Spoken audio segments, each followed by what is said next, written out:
This is the Sports Dynasty Podcast. I'm Trevor and this is Juan. Before we get started, make sure you guys like, share, subscribe like you always do. We're on and get your Apple Podcasts apps ready. Let's go put our names in there and you'll see us there. We're also available on any. Look, I don't know. Yeah. Yesterday was not a good day for New Yorkers. Not at all. The FanDuel scam just went and took everybody's money. I'm still gonna use FanDuel because I have fun. I'm not even gonna lie. I have fun gambling, but I don't bet a lot. I only bet up to $10 with it. That's why. But this was the first time I used sports betting destroyed New York yesterday. Yes, this was the first time I used these apps. Because everybody was going to do it by now. And it broke me. It literally broke me yesterday. I said, you know what? I don't want to feel this again. I'm just going to just delete the apps and, hey, sports betting is not for you. Maybe y'all can like it. That's great and all, but it's not for me. It's not for me, and I'll never do it again because there's a specific teams out there that's ruined it for me. But we'll get to that in a second because the loser of the week, I'm going to have a good time. We're going to have a good time destroying you. Yes, we're going to destroy a lot of things today. Yeah. I think that's been the theme of the last few episodes we've recorded. And also, good riddance for just a wacky, unpredictable, and I'm just going to say it, shitty regular season. That's exactly what we're going to start with. A shitty regular season that we had to deal with because, my God, this was terrible. This probably is the worst season I've ever seen. It is. Probably. 2008 is the only one that comes close to it. But this has been pretty damn bad. So much sloppy football, unprepared football, bad quality, bad quarterback play, which we touched on before in a couple episodes. Boneheaded coaching decisions. Chargers. Oh my God, it was so bad. But it is what it is. Let's just get started. I'm so happy. We already started. I want to complain about it. And this 18-week thing, man, this felt like I don't know if the New York Marathon could compare to how long and treacherous and tiring this entire season was. Mind you, it's not like they added extra games in the sense of they added a week. No, because they took out one preseason game and everything started as normal. So it was basically the same thing. It's just, it felt too long. But I'm sure the people back in the late 70s or early 80s when it became a 16-game schedule, I'm sure they said the same thing and they got used to it. So we'll get used to it. But I don't know. Just 16, it just felt perfect. Everything lined up perfect. The records look weird. 10-7, 12-5. Like that's weird. It's odd. Literally, it's odd. It combines for an odd number. 9-7-1 for a certain team who somehow, I don't know if they use voodoo.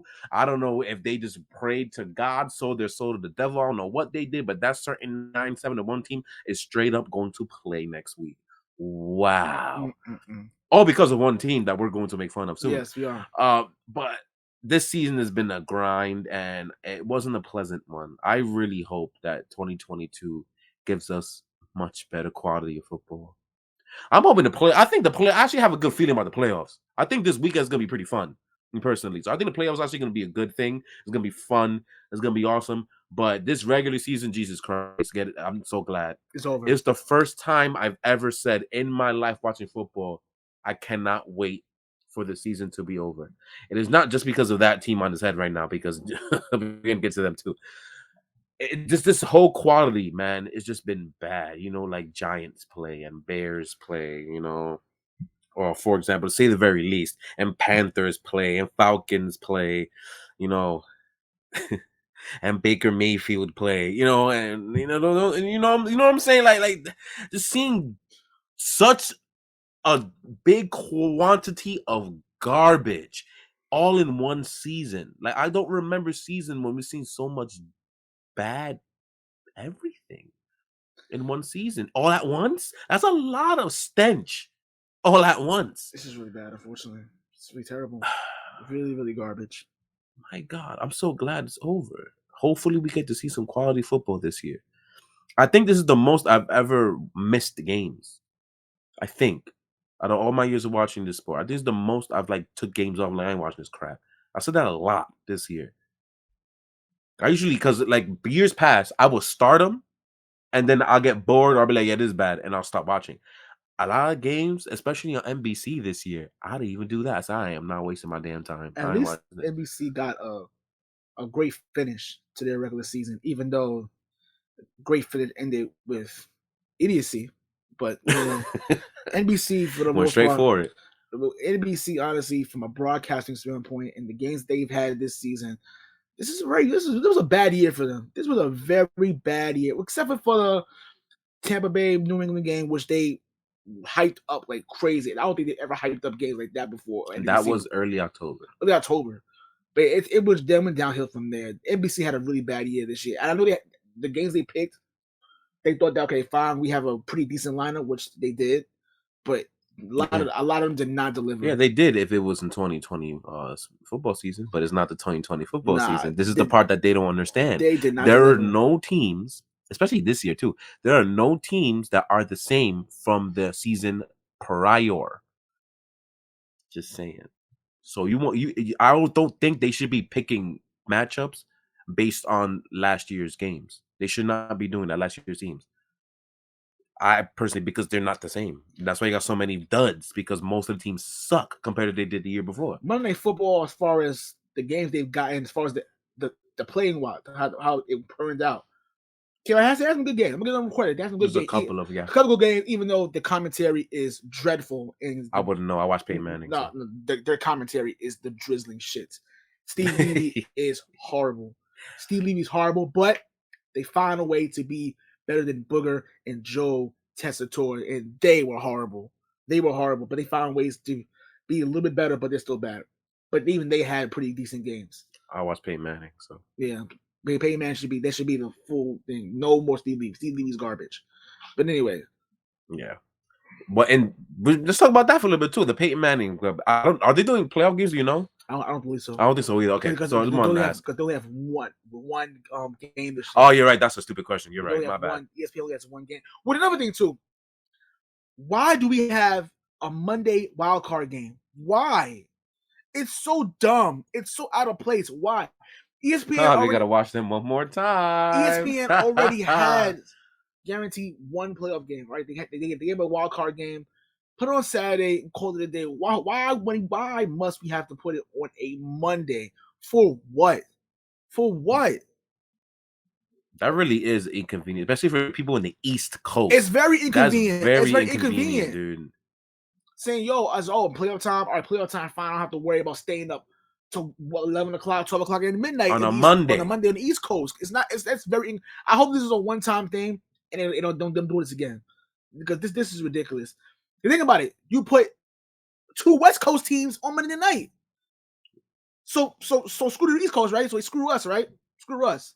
Thank God it's not like basketball, because that game would have been at 10 o'clock at night. Oh, no. Thank God. Thank God. The way that would have been horrible. And even then. Yeah, my ass ain't watching. I'm going to have to record it and watch it the next day.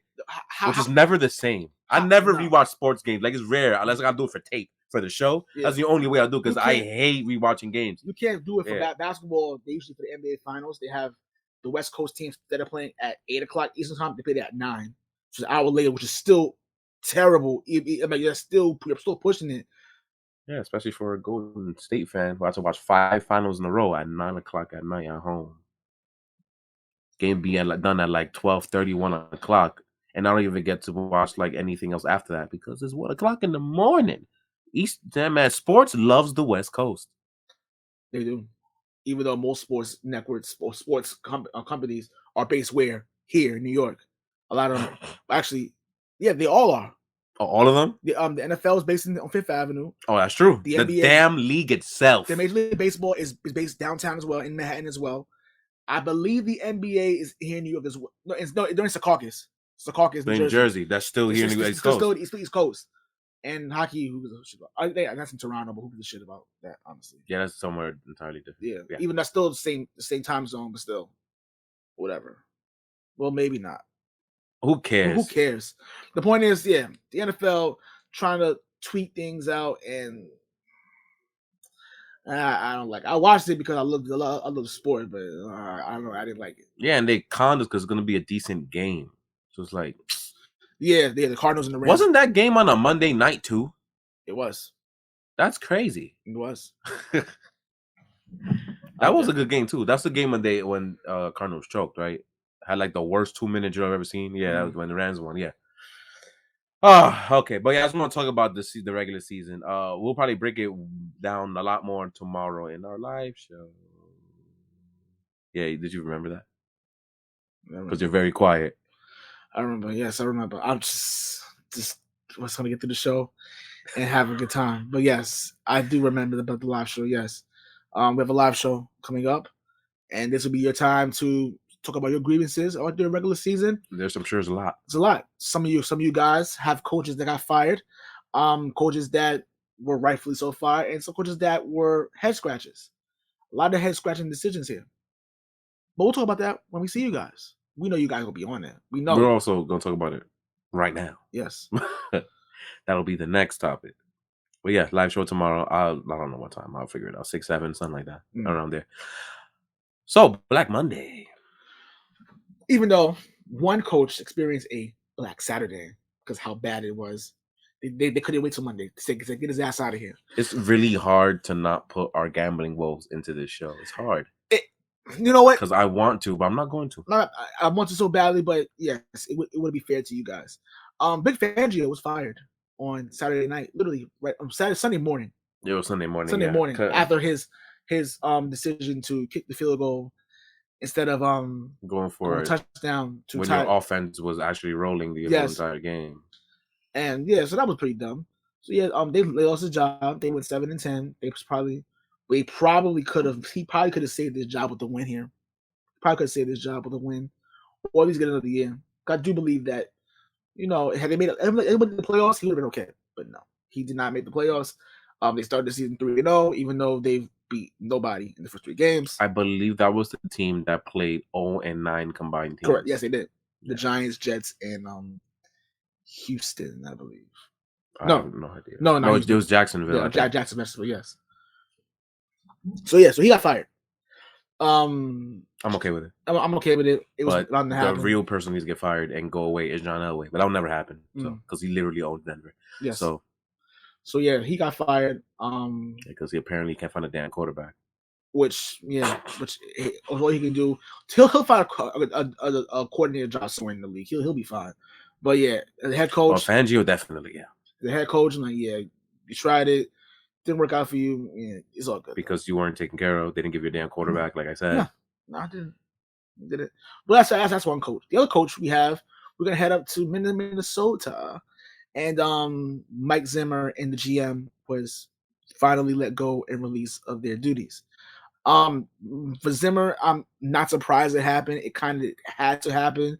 He's been there for 8 years, and to me, I think they hit their ceiling in 2017. Yep, it's time for a divorce. It hit their ceiling, and yeah, so I get Mike Zimmer not being out of there. I'm like, yeah, it happens. It's what it is. You read his course.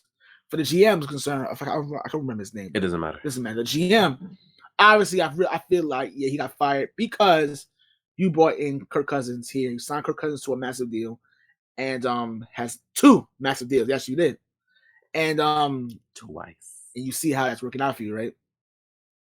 Was it 1 playoff game they won when he's been there? One playoff game they won, and I think that's the only appearance they had. Yes.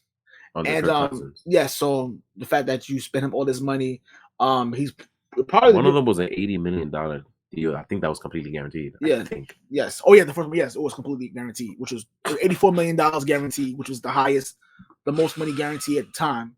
And you gave it to Kirk Cousins, fully guaranteed. And you got rid of Case Keenum, who took you to the conference championship game.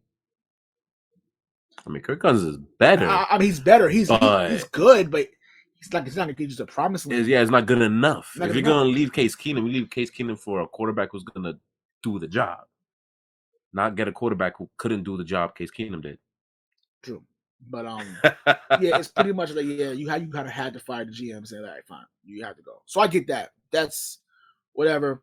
Whoever Ziggy Wolf, the owner of the Vikings, puts up there, I hope the coach that they want to hire is perfectly okay with the GM they hire, because we'll see what that happens. That's what a coach should do every time before they even think about signing with a team. Look at the GM or find out who they're gonna hire and look at their track record, because as we get to a certain team down in Florida, that stuff matters. Yes, we get that.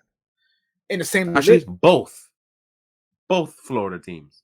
Yeah, both of them. GM matters. We'll head to same division to the Windy City. Mike Nagy and Ryan Pace were finally relieved of their duties. Finally, they were fired. And I'm not talking about Nagy. I'm talking about the other bastard. Yes, Ryan Pace. Finally, he's gone. Now, finally, we knew Matt Nagy was going to get fired almost a year ago. And we knew coming. First of all, I knew he was fired when the way they handled Justin Fields' first game, when they pretty much left him there to die.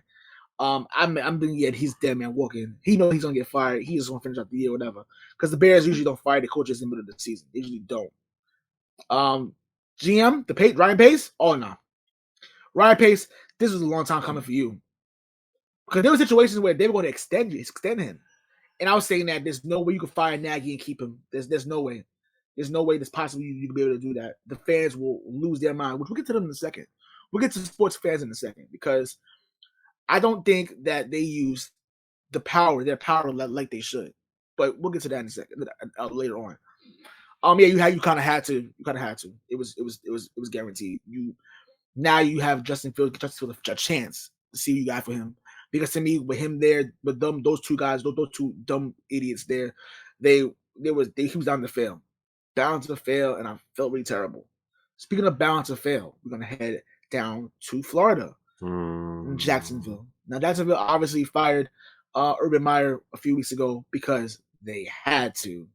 He should have been hired to begin with, but they fired him because they kind of had to. But they kept the GM. They kept the GM. The same GM who this is the same GM that had I'm pretty sure he was part of the 2017 team too, right? Because I know that Coughlin was the president of operations. I don't think he was in GM, but he would help. They were together. I believe they were there together. I'm trying to figure out when he got fired from San Francisco. It might have been 2017. I think he got fired 2016. And then when 2017 might be right. So this is the guy. I can look that up real quick, actually. Well, when you're looking it up, this guy's been here for a couple of years. A lot of questionable decisions were made over the years as far as the coach. And then he hired Urban Meyer. He hired Urban Meyer, right? Yeah, he did. Which we knew your fans knew that was going to be a disaster. But you did it anyway. I was right? According to this, he was actually out of football for a few years. And then he got a job in 2020, with Jacksonville, and made his way up to general manager in a year. He went in 2017. He was football operations consultant from 2017 2019. So he was there with Coughlin. And then he went to Jacksonville in 2020. He was interim general manager in 2020, and then 2021. So this is technically his first year as general manager. So basically, he was part of the decision makings for the last 4 years. He was part of it. He was a consultant. So he was there. So it was bad. A lot of decisions that were made were bad between the head coaches. Certain personnel moves were bad on your watch. So they fired Urban Meyer, which they had to. Trevor Lawrence, your franchise QB, looks horrible. It's not his fault, his own. Just the stench. Not yesterday. Well, but the stench of the organization that he plays for, which is so bad, it's possibly stunted growth. You ask me, stunted growth. But we don't know that. We don't know yet. So the fact that Shad Khan did not fire the GM, Jacksonville Jaguar fans. Is it like Balk? Because Baalke.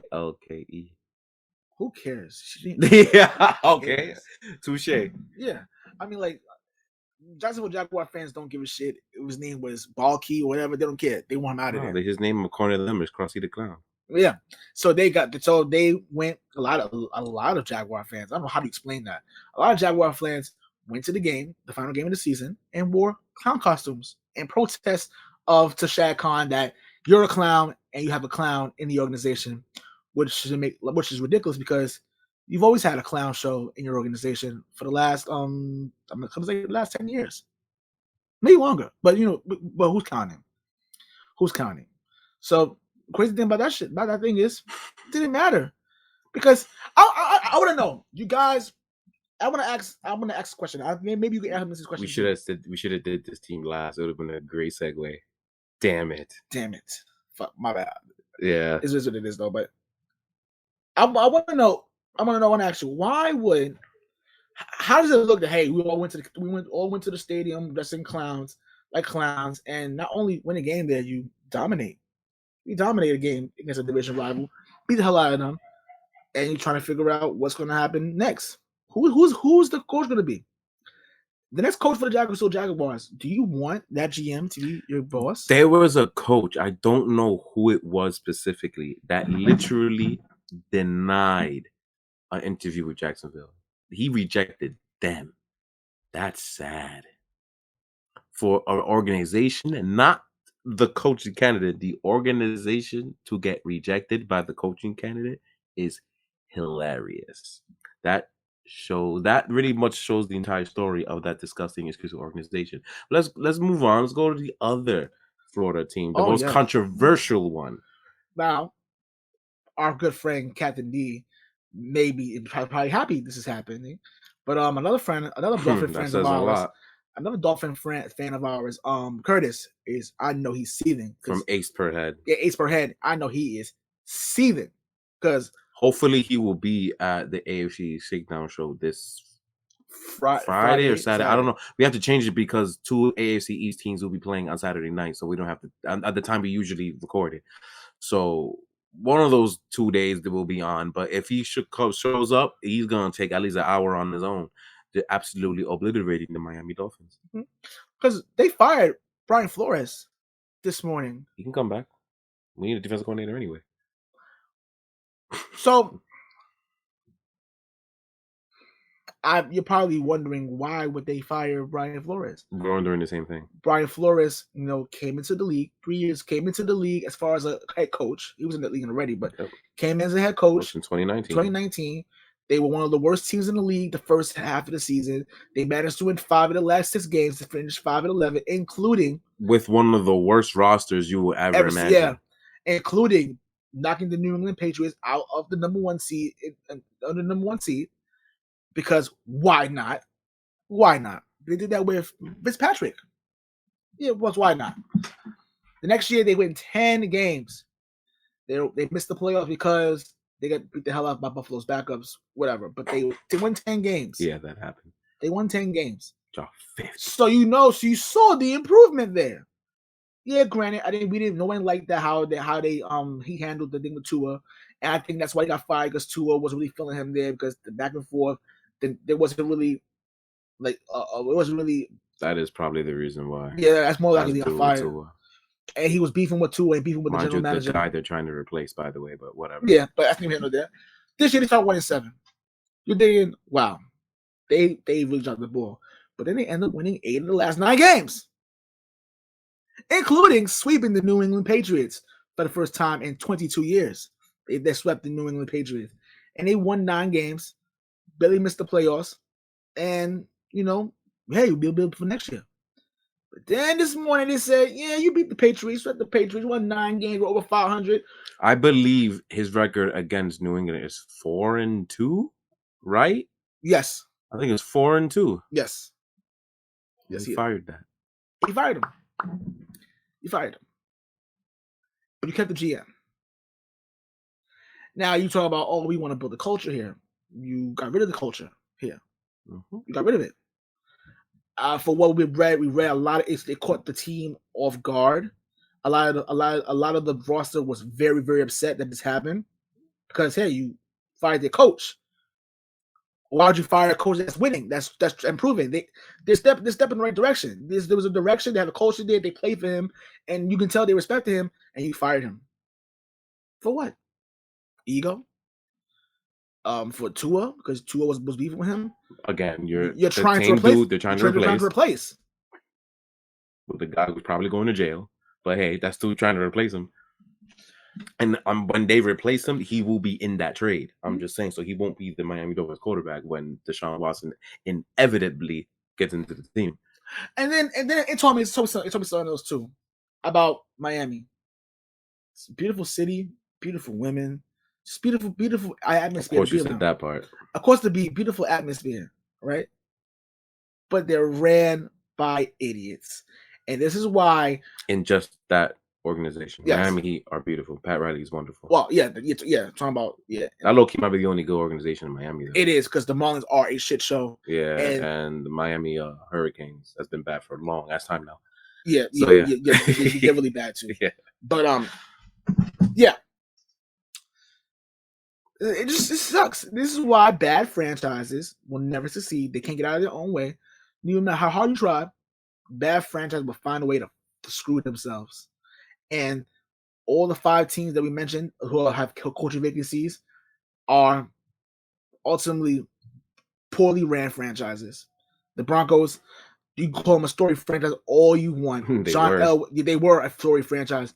John Elway is holding them back. John Elway cannot develop a quarterback or find a quarterback to pick him to the next level, and it's going to continue. Mind you, he is in the division with Derek Carr, Justin Herbert, and Patrick Mahomes, and cojones.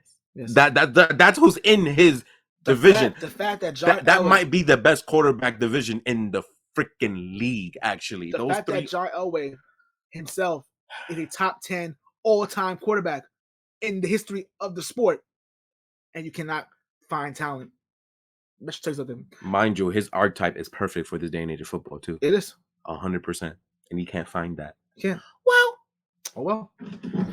Yeah, Chicago, poorly ran franchise. They say they were a story franchise. No, they just have a lot of history. Yeah, they were a story franchise. They haven't been really relevant since 1985. So let's keep it real. Yes. So they are a wholly ran franchise. Minnesota.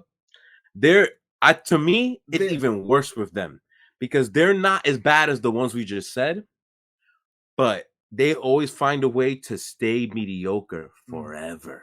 To be average, in the middle of the pack. And to me, that's worse. I'd rather be with a bum-ass team than to be with a team who's always almost there and continue to get stomped to the ground every year. That's bad. I'm sorry. Jacksonville, a horrible franchise. Horrible ran franchise. Miami, a horrible ran franchise. Yeah, they haven't been good. But you know what's crazy? You know what makes this even worse? That they all got fired. All these people were fired, was worse. But Joe Judge continues to be employed in the NFL. Yep, in the worst ran franchise in the last 12 years. In the last decade, the worst ran franchise in the sport. The New York Giants. If you watch the game, which I will tell you why, and you must like BDSM because that is ridiculous. Because how can you watch a Giants game? I don't know. I asked that question for the last 6 years. This man should have been fired weeks ago. The fact that and people say, "Oh, the 1970s Giants team were horrible. They were garbage and terrible." Like this one? No. But from a period of time, a 10-year period of time where they were just horrendous. Yeah, we're getting there. Yes, no. The fact that I'm sorry, we are there. My bad. The fact that this generation of Giants from the last 10 years is almost worse than the one they had in the 70s, to say it a lot. They were almost worse. It's coming from Giant fans who said, "Yo, this is probably one of the worst we've ever seen," and they were bad then too. But maybe you can find Parcells to save you again. Just not as that coach because he's too old for that. But yeah, maybe he could be a consultant. Maybe he could be in your front office or something because y'all need him to save y'all again at this point. For a person that went on an 11-minute rant last week to say that his team doesn't quit, Shaw quit yesterday. Who the hell does 2 quarterback sneaks in the same drive? And then they actually drive in a row. and they said, Joe Judge, why did you do that? Oh, I wanted to have more space to punt the ball. You're saying there's a second down, right? So you see, quitting in the game where it was 3-0. And he has a job. Oh, but they let David Gettleman retire. No, it was mostly that's what happened. Yeah, they let him retire. They let him retire, and that was he does not deserve to get saved face, bro. Like he should. Oh, no. Okay. You know his record was 19-32, 19 something, in the 4 years he's been there. 19 wins, and yeah. So basically, you're shit. You're garbage. But you've been a loyal soldier to the organization for the years you've been there. And they say, you know what, we're gonna let you retire. We're not gonna fire you and embarrass you. We'll let you retire and let you go on your own way. He already embarrassed himself. But he embarrassed himself, right? Come back and talk to me in 4 years. Remember that? Mm-hmm. Yeah, and and this bitch ass ran away, and I said I was letting him talk to him. I'm sure. Mm-hmm. Oh, well, we'll never see him again. So yeah. But yeah, Black Monday. Black Monday for you. Wasn't that a fun 30 minutes of us laughing at people? And let me not finish that sentence. Let's go on to the small amount of action in yesterday's slate of games. Mm-hmm. Week 18 of the 2021-2022 NFL season. There was normalcy in the month of December. Believe it or not. Of course, they had to add one more bizarro week to cap off the regular season. For the right? the first ever week 18 in history of the NFL, as far as regular season. I kind of wish they never had it. Yeah. Because honestly, this had to be the worst sports week, just the worst day in my life watching football. And mind you, I was there for Super Bowl 42, and that was a horrible day. But that doesn't hold a candle to what happened last week.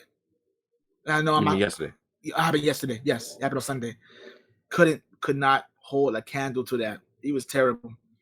I know I want to bring the gambling involved, but we kind of almost have no choice because that was the worst football we had ever. FanDuel, DraftKings, all the other places are geniuses. Yes, they knew. They knew. We missed out on New York. New York missed out on the entire week of sports betting, but we're gonna bring them in and take all their money in the process and just humiliate them and laugh at them. Guess what, FanDuel? And guess what, DraftKings? And guess what, Caesar Sportsbook?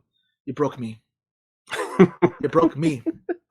You broke me real good. Oh my god! And I'm a grown man admitting that I let a group of other men just don't even. No, I wasn't going that level. No, there was no possible way that you couldn't go on level. No. The minute you said that. No, it would have been terrible. It already is terrible.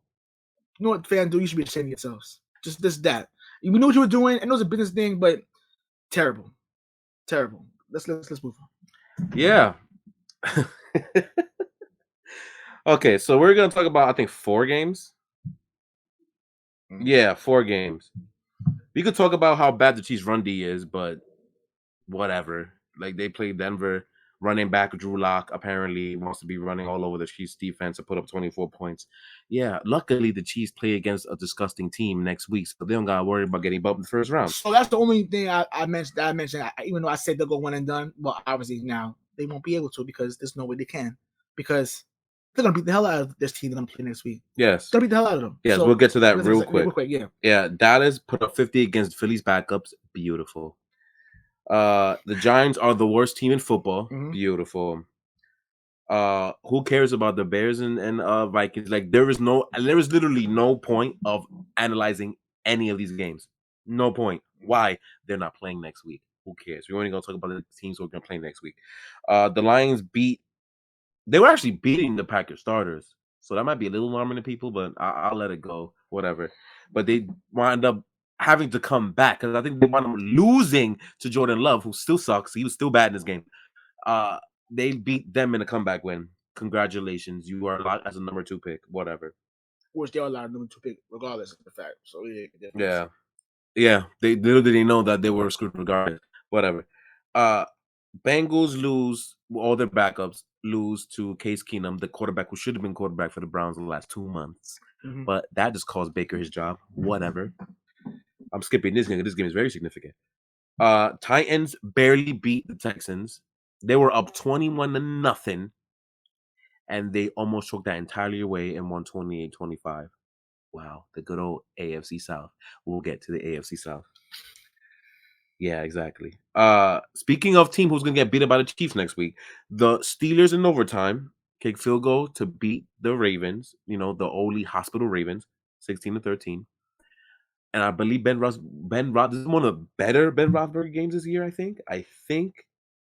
Yeah, this is one of the better Ben Roethlisberger games this year. Mind you, he still wasn't that good, but it's one of the better ones. So he's actually going to wind up playing in the playoffs. Holy mother, because of a certain AFC South team.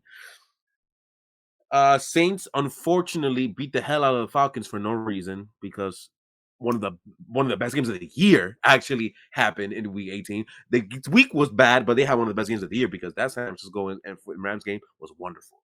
That was fun to watch. The Buccaneers because they wanted their money, because that's the only reason why they put up 40 against the Panthers, because they had incentives involved, and I don't blame them. Get your money. Of course not. Do you, Tom? Do you, Gronk? And to be honest, would it be kind of funny if Tom did all that to say fluff Antonio Brown? I'm more than, because I would have said that.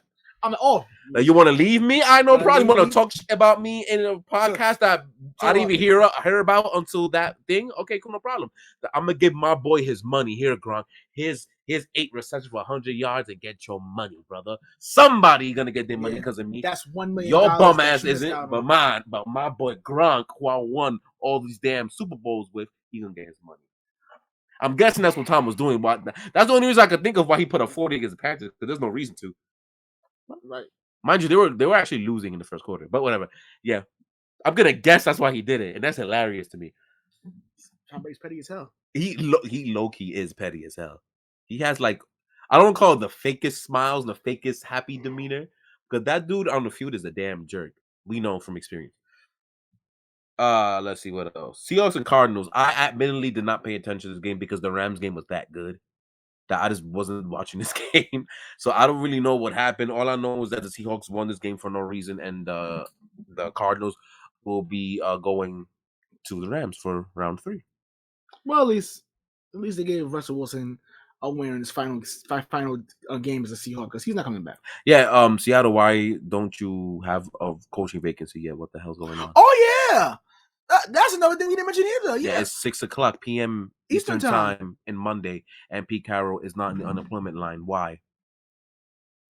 Oh, I can't wait for a few weeks. I can't wait to say that they're not going to get rid of him and they trade Russell Wilson. Ooh, Seattle's going to get it when that happens. Ooh, I can't wait, because I'm starting to smell that. Anyway, Jets and Bills. The Jets actually put up a big fight. This score's a lie.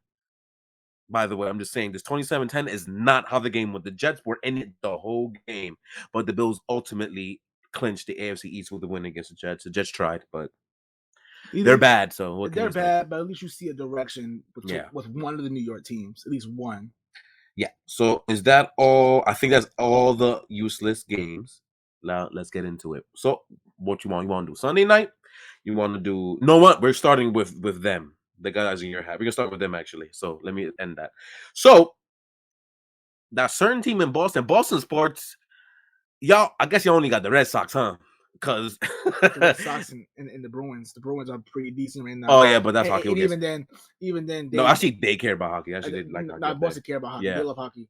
But it seems that in basketball, yeah. Which we'll get to. We'll get to that in the basketball. Didn't you didn't already do that? Oh no, we're gonna do it tonight. Oh, we're gonna do it tonight. Oh, because what they did this weekend was. This weekend was disgraceful. Oh, yeah. So, anyway. But yeah, this is not the right sports show for that. That's on the basketball sports show. You talk about the bum ass Celtics there. Here, we're gonna talk about the bum ass Patriots instead. See, I don't know what it is about that Miami thing. I don't get it, because this Miami team is not that good, but they actually managed to get swept by this team. At least the first time they played, they had a pulse. Because in this one, it's like we didn't show up when we got off the plane. Yeah, and you know what? I'm not even going to talk about the full game. You want a full game analysis? You're going to have to wait for Friday or Saturday show on the AFC Shakedown for that, because we're all going to chime in on it. But here, we're just going to talk about New England, because Miami, they have their own damn problems, and there's no reason to talk about them because they're not relevant anymore. They're not playing next week. So we're going to talk about New England instead. So you remember all this time, the last 20 some odd years, when Belichick has this the best December coach mantra? Yeah, that died a few years ago. I never understood why people kept mentioning that December mantra. Their record since 2018 in December is 9-11. He actually has a losing record in December since 2018. I don't know if people knew that. I looked it up because I knew this. As a fan, I knew this. I'm like, hold up, because they kept talking about it in 18 and 19 and last year. So I'm like, by last year, I'm like, hold up. This team actually sucked in December of last year. What are you talking about? And it gets back to this.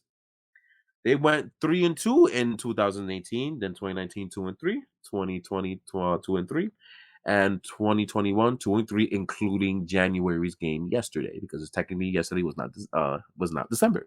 But I'm counting it because it's the last game of the season.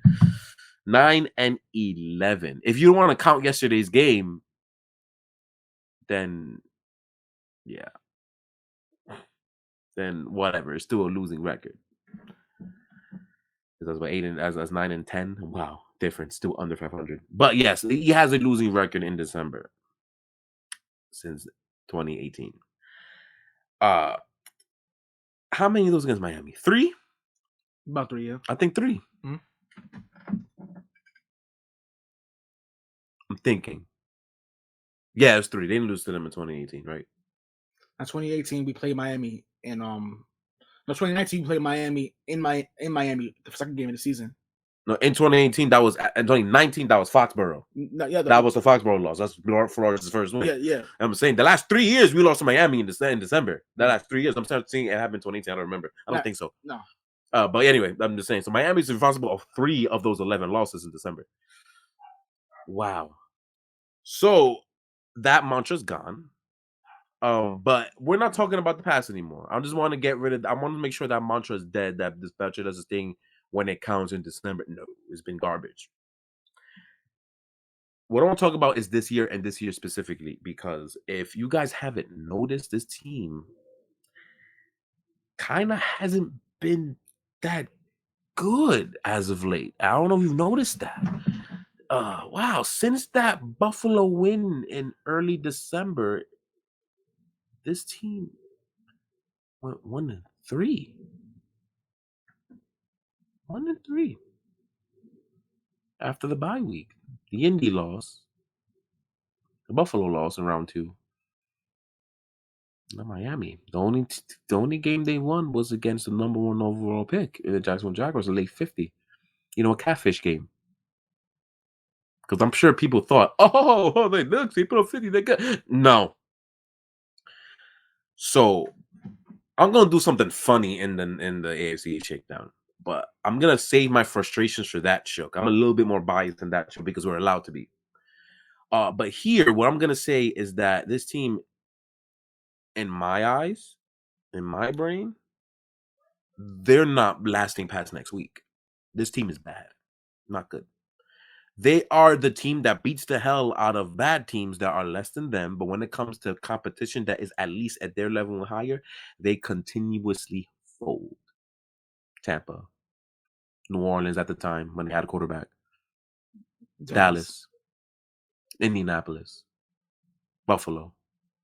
Mind you, it also took like 50-mile-per-hour winds and 19-degree weather for them to beat them the first time. Just the same. And now Miami. Sorry. Now Miami. Lovely mama barging in my room. She's not supposed to be here till tomorrow, but whatever. Shout out to my mama. Anyway. Yes. So this team is not that good. And most of the media is putting the pressure and the look at the quarterback, and he deserves it. He's been the catalyst, actually, of this team being very bad the last 4 games, skipping Jacksonville. Yesterday, I don't even know if that was his worst game or not, but it's pretty damn close to it. That pick 6 was absolutely atrocious. He threw it straight at Xavier Howard for a pick 6. That was probably the moment I knew that, yeah, this game is probably over.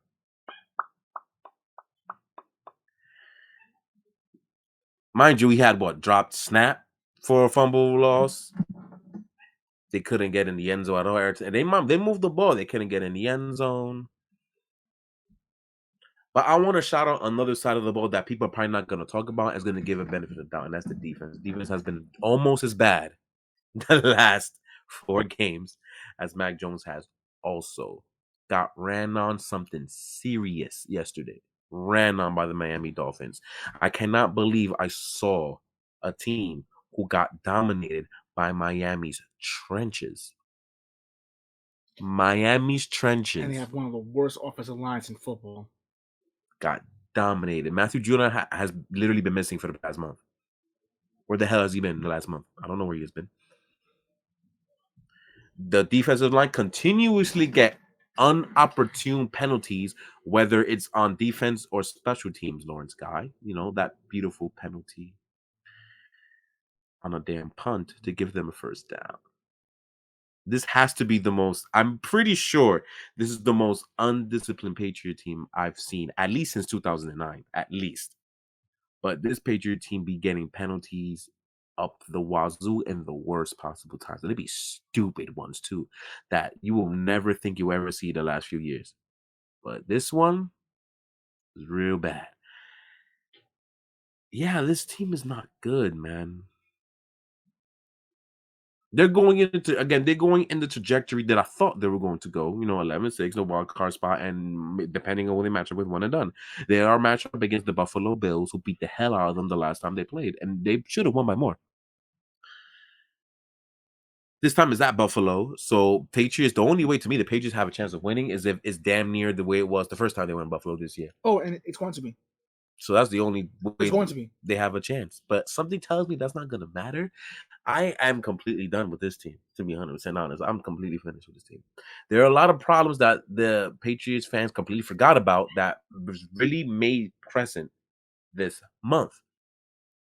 The lack of reliable hands, the lack of receivers getting open, and the lack of an interior presence on the line to stop the run. Because, again, that's been the biggest basic mantra from John Taylor to Devin Singletary, and to now whoever this running back is, that his name is completely escaping me. I don't remember the Dolphins running back's name.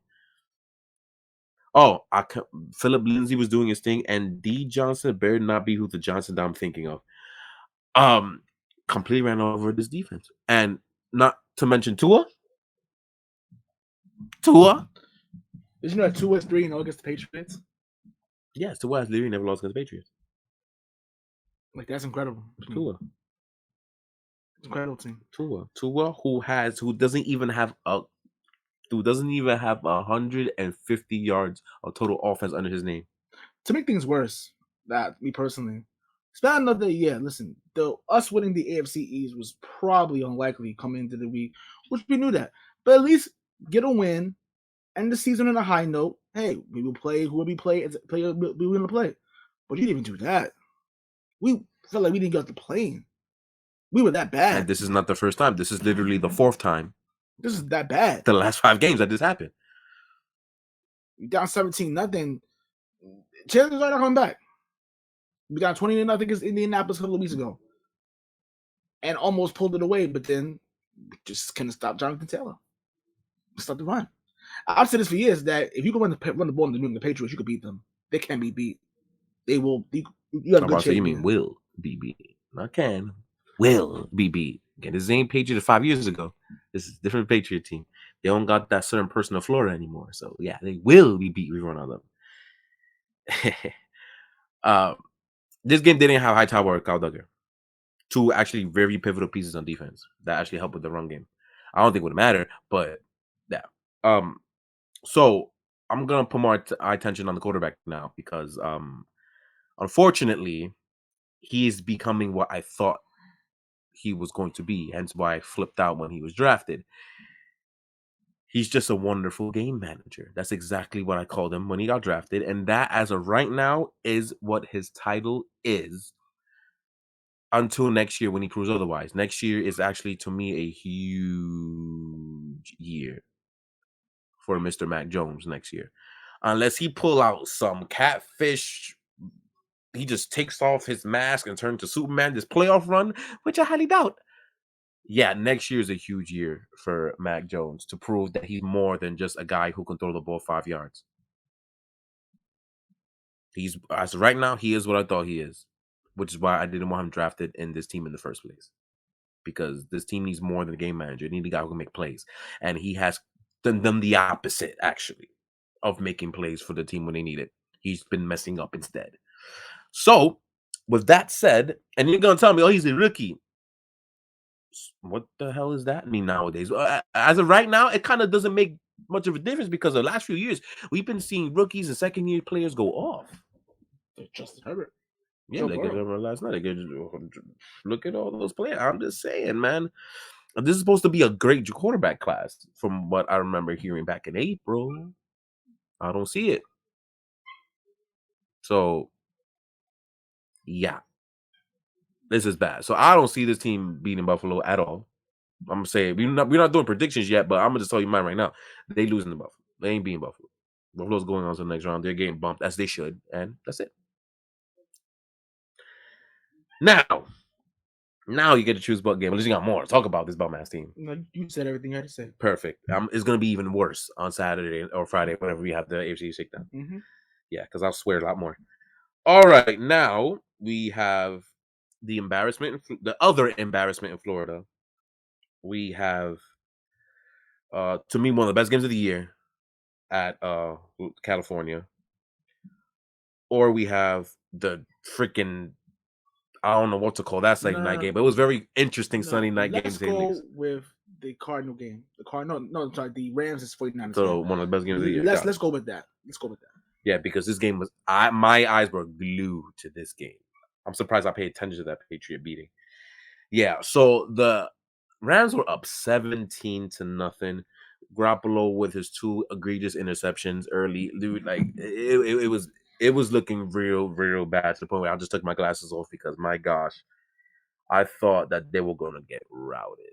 Tyler Higbee with wonderful touchdown catches and Matthew Stafford throwing the ball all over the damn field at that point in time. It was amazing. And Cooper Kupp getting this damn close to getting the record, man. But it was looking wonderful for Rams. They're about to beat up on a team who's owned them for the past 2 years and change. And then the second half happened. See, Stafford had a little run going that he would suck in the first half, but then make up for it in the second half and pull out a win. That's how they've been winning games as of late. Yeah, that was the opposite. And they lose. 6-0 against McVay is the San Francisco 49ers. With Kyle Shanahan. And this may be a blessing in disguise for the Rams, honestly speaking. Might be a blessing in disguise. Because I do believe that San Francisco, obviously winning this game, I think they match up better with Dallas. I think we'll get to regular that tomorrow, but yeah, I think blessing in disguise. Mm-hmm. They kind of wanted the Cardinals again. Maybe they wanted the Cardinals again. It makes sense. I do think that they, as far as familiarity, I think this is probably was the better matchup for the two, at least to get out of the first round. Mm-hmm. Even though I think they would have beat Dallas in the first round anyway if they would have matched up with them anyway. If Arizona would have won the division. So I think, yeah. But as far as San Francisco, as far as Sean McVay, you know what bothered me? What bothered me was when he scored a touchdown and Sean McVay is celebrating with the team on the field. At that point, I said, not only are they going to lose this game, San Fran is going to give them the proverbial middle finger to them. And that they did. Like, how dare you disrespect us? Like, how dare you disrespect us? Even on their worst days, you couldn't beat them. And earlier in the season, they were bad. You couldn't beat them. They could beat them last year when the whole team was in the hospital. Last year, at their worst, you couldn't beat them. So what did that say about the Rams? The Rams, like Deebo Samuel. Are you frauds like your neighbors, down south of you guys in Arizona? Because they're frauds too. Let's be honest. They are. You really get them every time, dude. I can't. Arizona pissed me off. This year they pissed me off. So yeah. Me personally, they get a lucky break because they get to match up with them. But that can go either way. Honestly, those division matches can go either way. But I knew coming into this game that San Fran was going to go in there and beat them because they had to. Because now Mr. Playoffs. Had Mr. Playoffs. The Rams already knew, hey, we're in the playoffs anyway. So who cares? Y'all didn't even care enough to win the division. It just Arizona's so garbage they lost the division too. Y'all won the division, and y'all celebrated winning the division, even though you got your asses beat. Like again, the loser mentality we had that a lot of these locker rooms have. The loser mentality. Hey, we're just happy to be there. No. The last second when the Patriots come in, Patriots came into Miami knowing we win this game, win the playoff regardless. Who cares? Better seeding. The most we could finish is at least is 5th because the Bills weren't gonna lose the Jets. But y'all didn't even show up. They came in there, win into LA and beat them. They down 17-0. Jimmy G was terrible towards the first half of the game. It was terrible. 2 picks, and look at him laughing at y'all again. The fact that y'all came and beat Jimmy G on his worst day. It's a problem. It's a losing mentality. So we'll see about that later, though. But good on San Francisco. Kyle Shanahan did get a lot of flack earlier into the season. Is he the problem?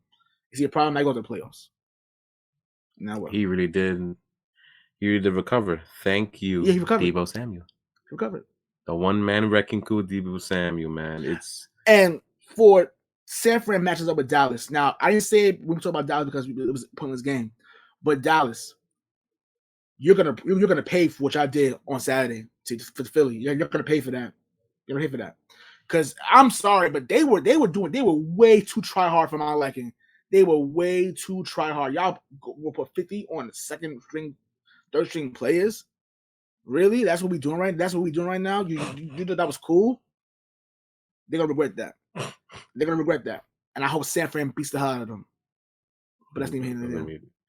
Deebo Samuel almost got 3 different touchdowns in this game. I wonder if the first person to ever do that. He got a touchdown pass and a touchdown run. I wonder if he got a receiving, but I've been the first person to ever do that. He almost did that in this game. I want to say it's happened before, but I don't know. It might have. It might happen. But it's very rare for that to happen. Yeah. That sounds like something that happened back in the day. Like some George Blanda shit. Yeah, right? That's what I'm saying. It might happen like that. I'm not sure. But this game was absolutely wonderful. And Matthew Stafford with the beautiful underthrown pick in the overtime. Yeah, good luck with him in the playoffs. He really needs to make up. Yeah, this team should be better. Mind you, they're like 12-5 or 13-4, something like that. I think 12-5. They should be 14-3. Yeah, they should be the number 1 easily. Because this Stafford sucks. I think he leads the league in picks. I think he has like 17, 18 picks. But okay for Matthew Stafford. You're right. You mentioned that too. Let's be real. It's not Detroit anymore. Now you're on a big stage now. Now you gotta play. And he's shrinking. Which again, we've said it for years that the fall of the Rams was gonna come. Now they have stalled it for a little while, but they can't stall for very long much. Y'all better win a championship soon. Because it's gonna happen. You're gonna. And then that boy genius, Sean McVay, that people call him a genius, we're gonna see how he really is. I'm telling you, it's gonna happen. I'm serious. I mean, they haven't been good this last month, just saying. So I can't believe he underthrew all the Beckham like that. He was open. Mm-hmm. I thought Stafford had a cannon. What the hell happened? And they blame Odell. They blame Odell for their troubles. It's ridiculous. So what do we have left? We got embarrassment or we got fun Sunday? Let's go with fun Sunday. Oh, we're gonna end. Because there's a reason why. Okay. I'm gonna do this. We're gonna end with that because I think it's important. Okay. To why we should end with that. Okay. We're gonna go with the Chargers. Now, the Steelers, if you haven't been keeping score, the Steelers won their game against Baltimore. And this game is going to decide whether they make the playoffs or not. Because something happened earlier, which we'll get to last. I want to say that one for last. I know you do. I want to say it for last. Oh, yeah, I do. But I want to ask, now, the only person I feel bad for in this thing right now, what happened last night with the Chargers and the Raiders, Justin Herbert. I feel so bad for him. It's not fair to him that he has to carry this team on his back, literally the entire season just to get to the playoffs. And it's is undercut not only by the fact that his defense is one of the worst defenses in the league, the fact that a lot of his receivers are dropping wide open passes, dropping. That's unacceptable. You're a wide receiver in the NFL. You can be catching footballs your whole life. There's no reason why you be dropping wide open passes. There's no reason that happening. And then also when you have a coach who is a complete idiot. Yeah, I think it's safe to say that at this point. Who's a complete idiot? An idiot. What else? And then you play for a franchise who's probably one of the dumbest front offices in the league. One of them. And you want this guy to be the franchise. And he's doing the best he can. So I want you, yes, they've lost this game, but this does not fall on Justin Herbert. No. Justin Herbert died on that hill for this team. He did. He busted his ass. What else did you want him to do? And maybe what the Raiders were trying to give it to y'all so bad. Look at that fourth quarter. You're up by 15 points. They were trying to give it to y'all so bad. Like the Raiders could not. First of all, we seen the last touchdown pass to tie it, right? Juan and I watched it again before we started recording, and he was so upset with the defensive collapse in that last play. Casey Hayward one side. I forget who's the other DB in the other, and Mike Williams in between. How in the hell does that defense get split in the end zone when Mike Williams just like this? And I just don't understand how bad of defensive back play you can do for that to be a touchdown pass. And then you allow... I don't get it. 2 seconds left in the game. You allow 4... Not even get to that point. You allow 4 to 5 fourth downs. And overall, they have allowed 6. 6? I think like 4 or 5 was in that one. That was the longest 2-minute drill, 2-minute warning I've ever seen in my life. Imagine, if you look at the final drive for that Chargers touchdown, right? 19 plays, 86 yards in just 2 minutes. Not to mention that they had so many penalties in between, just dickhead penalties that saved them, saved drives. It saved drives. The Raiders were literally trying to give this to you. And ultimately, they let you get a touchdown and tie it up. Now, this is where it gets dicey. 10 penalties for 108 yards, by the way. That's disgraceful. Then we had the conspiracy theories from Pittsburgh fans who were literally shitting bricks the entire fourth quarter and the entire overtime because they thought that they were going to get screwed because there was tie games. Oh my god! And the league. This is why the league doesn't get. I'm gonna show them too. You put that out there all week saying the game cannot end in the tie. They have to take care of business against Baltimore. Another team has to lose, and somehow has to lose, which they did. And the game cannot end in a tie. You think that they weren't thinking saying, yo, they're gonna screw us. They're gonna screw us. And they almost did. And I feel more bad for Justin Herbert because the fact that all the work that he did and the fact that his own coach literally cost him a shot at the playoffs. It's 29-29. The clock is running. They're trying to run the clock out. We're trying to run the 32. Yeah, I'm sorry. 32. I'm sorry. 32. They're trying to run the clock out. You get a timeout by Brandon Staley. And even Al Michaels. That was incredible. Al Michaels' reaction. Al Michaels been in broadcasting for like 40 years, maybe longer, right? And the way that he's able to mask idiocy, the way he said he's something ridiculous. The way he masked it said, that's very interesting. Interesting. That's the word. That's very interesting. And he really, we all know what he really wanted to say. He's been covering the league for almost like half his life, and he said, "Yo, he probably is in his head saying, this is so dumb. You take the knee, they won't go to the playoffs. You call timeout for what reason? What reason?" Then Josh Jacobs runs in for the first down. Nope, that was 3rd and 4. 3rd and 4, first down. Now you have to kick the field goal because if you don't, Then it's like the league's like, oh y'all did it on purpose. Since now you had to. When they could have been like, we're just gonna run the clock out, whatever. Even though you're a division rival, but hey, we're gonna get the playoffs. We're gonna make the playoffs, and you already know the Pittsburgh fans would have been screwed.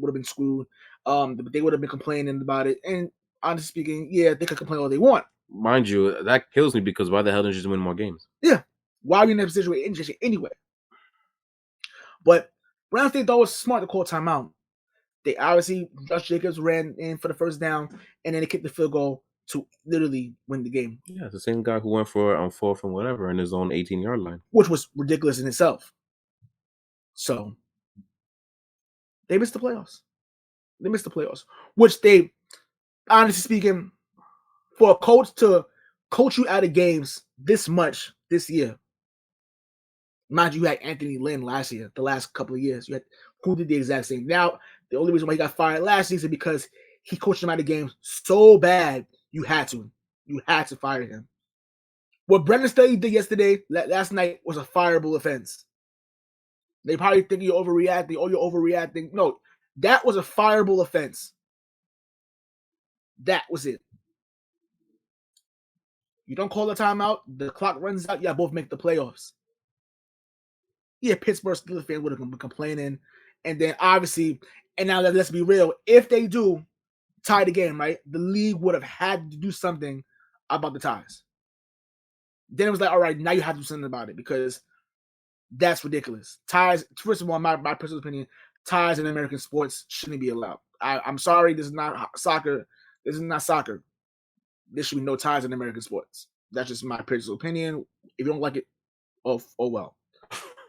I can care less. But yeah, that was bad. And now the Raiders go to the playoffs, play against Joe Burrow and the Bengals, which will be a really good game. They're both pretty hot teams too. That's gonna be a really good game. Now give the Raiders credit. The coach, the interim coach, Rich, I can't pronounce his last name.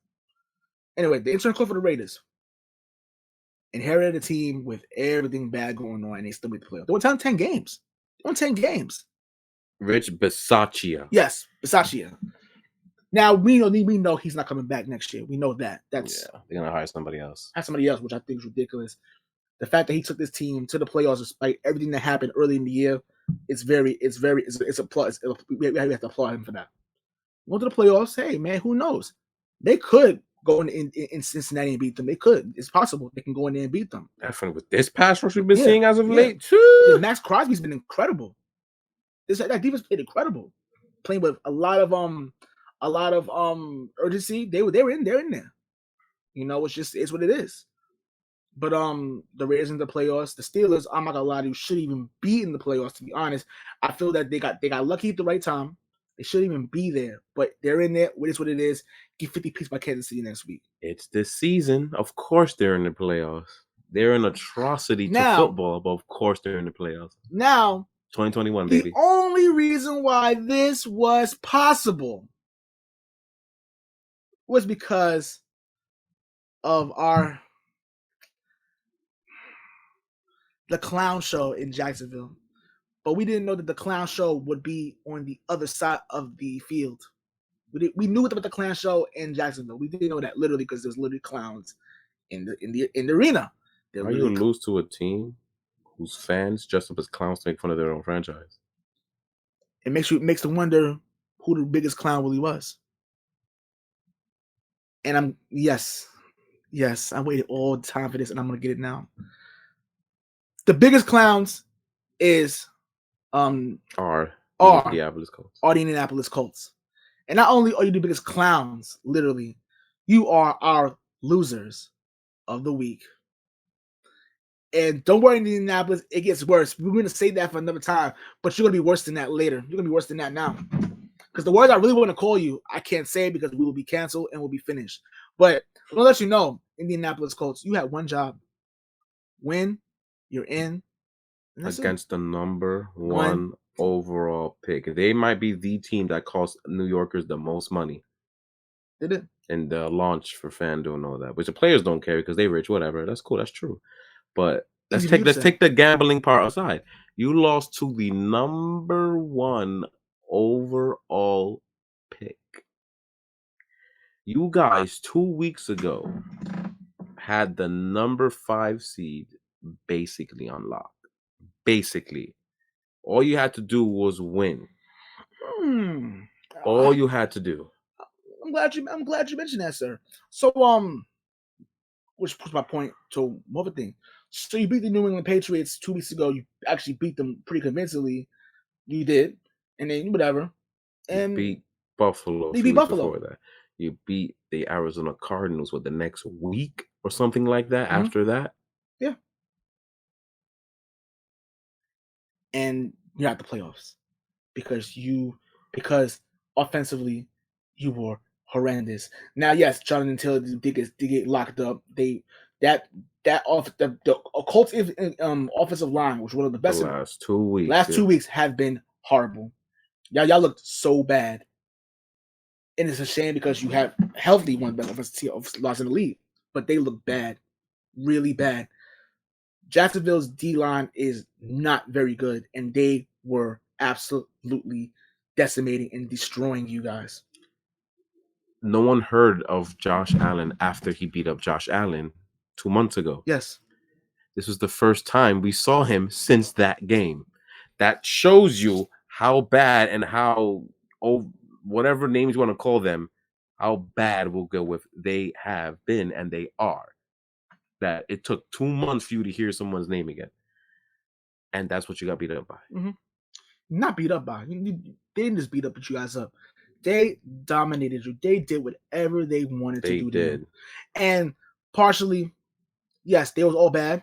But this gonna go. But there's one player who stood out the most, who was on an upper echelon level of garbage. Yep, who got 6 sacks? Got sacked 6 times yesterday. Carson Wentz. I'm gonna say this, and this may not be the right choice of words, but I hate you. Carson Wentz, I really hate you. I think Indy is saying the same thing. I hate you. You are garbage. The way Juan, I was talking about this off air. You have to be one of the dumbest quarterbacks out there. The decision makings, the decisions you make on the field, to me, is this mind. It's high scratch. I'm like, what are you thinking to be this bad, throwing interceptions that I thought that, oh my god, is he blind? Like, does he not see the defender there? Like, what? I'm sorry about that. What was he thinking? Yeah, that interception was bad. The linebacker was right there chasing after him, that corner route. He undershot the crap out of that throw and pop, intercepted. And then what makes it worse is you do this all the time, and who knows why that you, and who knew that you would do it at the most inopportune time.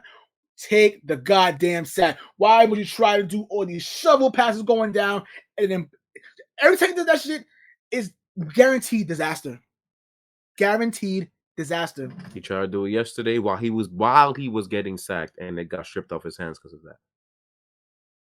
I don't understand how stupid a person can be. We don't go crazy like this on specific people, man. Like, we give people respect. We try not to go this crazy, but this man deserves it. I'm sorry. Nope.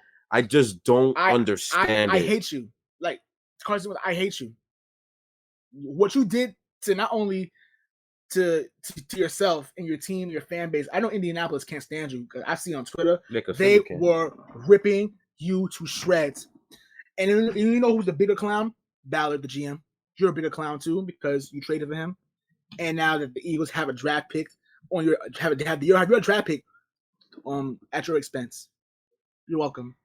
Frank Wright, I like Frank Wright. I like him as a coach, a great coach. But unfortunately, this loss, this collapse, is on you too because that defense, oh my god. The last 2 weeks have been horrible. Horrible. Yeah, this is a fireable offense, by the way. Yes, this is. It's also a fireable offense. But I respect Frank Wright too much to even say that to him. But this is a fireable offense.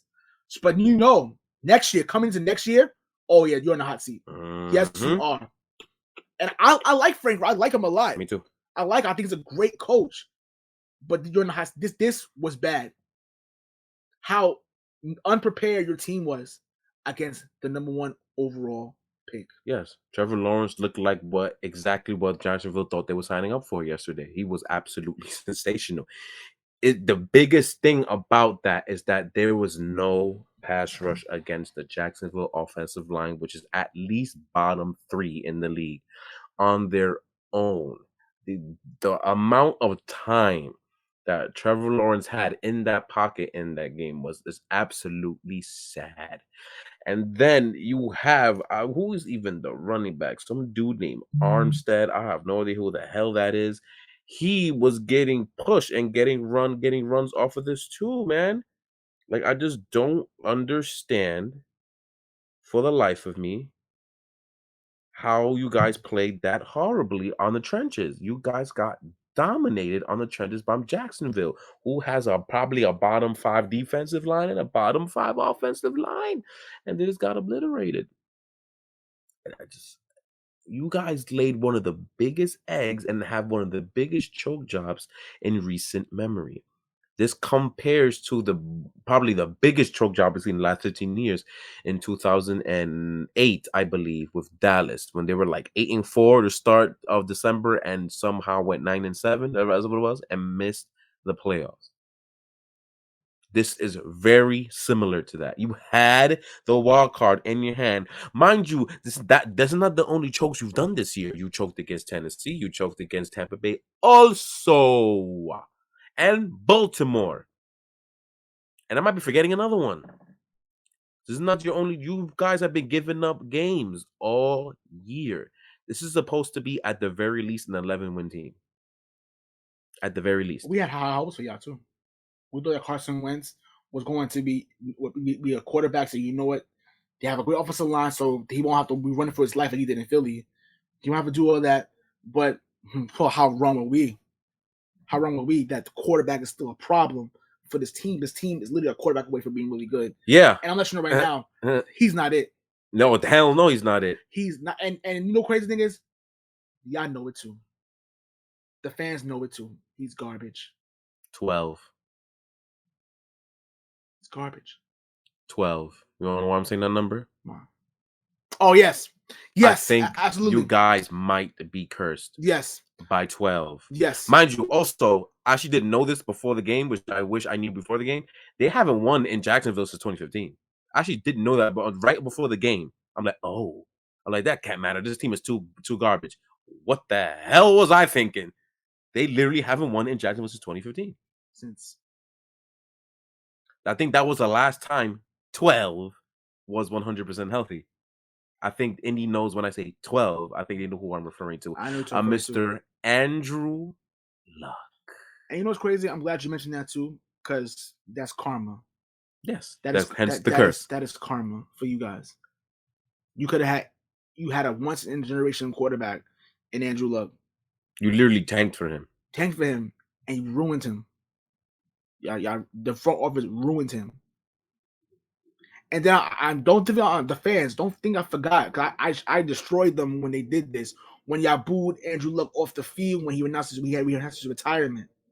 That was disgraceful. Yeah, the same guy who was literally peeing blood because of all the destruction he was going through. Disgraceful and disgusting. So I don't feel sorry for y'all at that same for us what it did to him. But as fans, to watch this year, they're going to be in a situation where, who wants to play Indianapolis in the playoffs? Raul was like, nah, he wasn't feeling them because he said, after that Tampa Bay loss. He said, no, they can be beat.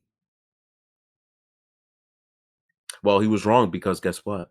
They made the playoffs in the first place, so they can't be beat in the playoffs because they're not in it. Mm-hmm. So yes, there is a lot of work to do in Indianapolis. Particularly, they really need pass catchers, because that's another thing that happened. Nobody can get open in this game. Pass catchers, a reliable pass catcher, and cornerbacks, because no one can cover that well either. This is just a bad game, but this is stuff I've seen all year.